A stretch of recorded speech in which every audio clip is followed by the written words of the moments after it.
The California Centers for Excellence released an excellent report in June of this year looking at that agricultural value chain I discussed. And you can see here from the circles on here that ag production, the actual on-the-farm activity, is the smallest little circle there.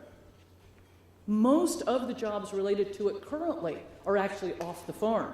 But what they found in their report, and this is astonishing, I want everybody to carefully look at those numbers I've circled in red there.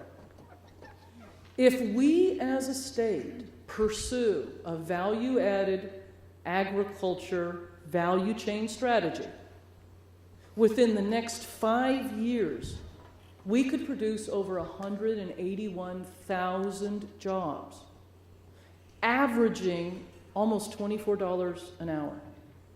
And you'll note in those numbers, that's actually while losing 36,000 farm worker jobs, largely due to mechanization and efficiencies, new technologies.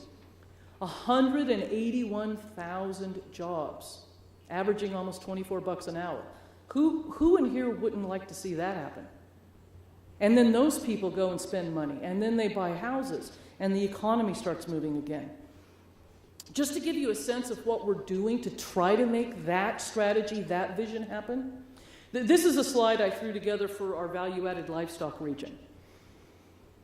The folks up there initially were really focused on, let's just get a slaughter facility and everything will be fine. Actually, that's one of the roadblocks we've been fighting in all the regions, I have to say. The biomass region initially was quite convinced if they could simply reopen one of the existing plants, everything would be fine in that region. The North Coast food people were pretty convinced that if they could just build an aggregation hub, life would be good. And to all of them, I keep coming back saying, hey, wait a minute, aggregation hub, that's great. So how do your farmers know what to bring there? Are you going to package it there? Are you going to process it there? Are you just going to transport it somewhere else? How do you know where to transport it? Who's your market? Et cetera, et cetera, et cetera. Same thing in all the regions. Slaughterhouse is great, but if you don't have cold storage and cut and wrap facilities, as well as for you community colleges, people who are trained to do cut and wrap, a big, huge gap right now, and a market, how do you know if the Whole Foods or the fancy restaurants want that meat? How do you get it to them? We know the demand's there. We've had studies showing that. We know the livestock folks are interested, but there's a gigantic, humongous gap in the infrastructure in between. And that's what we're trying to do here. We're also trying to get folks to look at the fact that when you look at Sacramento, Stockton, Merced, Fresno, there's a heck of a lot of people that eat meat there too. Not everything's got to go into the Bay Area or Los Angeles. You laugh, but you know something? This seems to be a new concept for folks. Really looking around at where markets are, tying it to these facilities and these jobs. In fact, I got to tell you, one of the biggest battles I have constantly in trying to push this strategy is the foodies. You would think they would be on board with this, but they're not, because some of them, frankly too many of them, rather naively believe that if we just simply had more farmers markets, everybody would be fine. Less than 1% of the population of our state is currently able to access their food regularly via a farmer's market. And I love farmer's market. But logistically, you're never going to feed 38 million people that way. If we as a state actually have more farmer's market per capita than almost any other state. If we were to build out farmer's markets to the absolute nth degree, possibly as many as 4, maybe 5% of our population would be able to regularly access their food in a farmer's market. We've got to start looking at this value chain infrastructure on a scale that actually allows our people to access our food.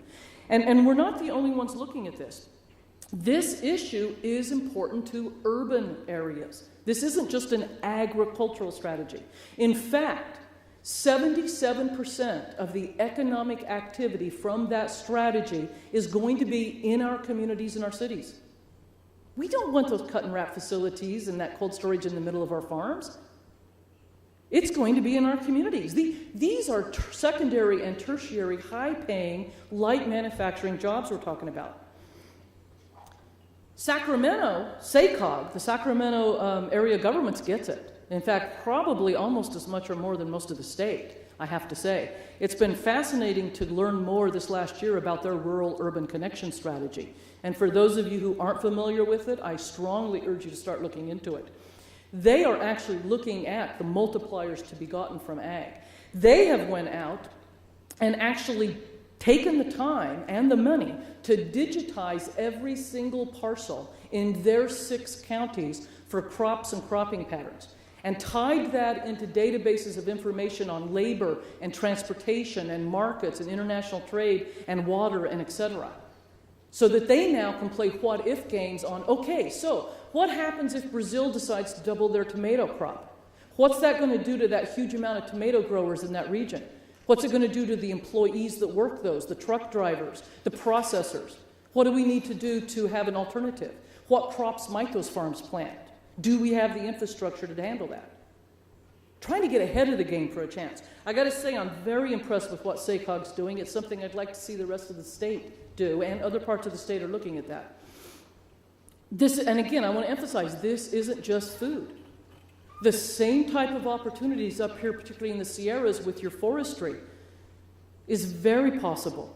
When you look at slash removal from our forests, the amount of products that can come off of that and the jobs related to it is unbelievable. But it's going to take, again, some regional coordination, some focus on that infrastructure, that value chain infrastructure.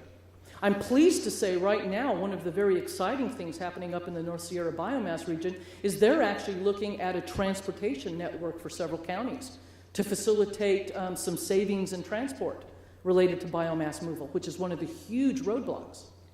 That and several other projects related to that.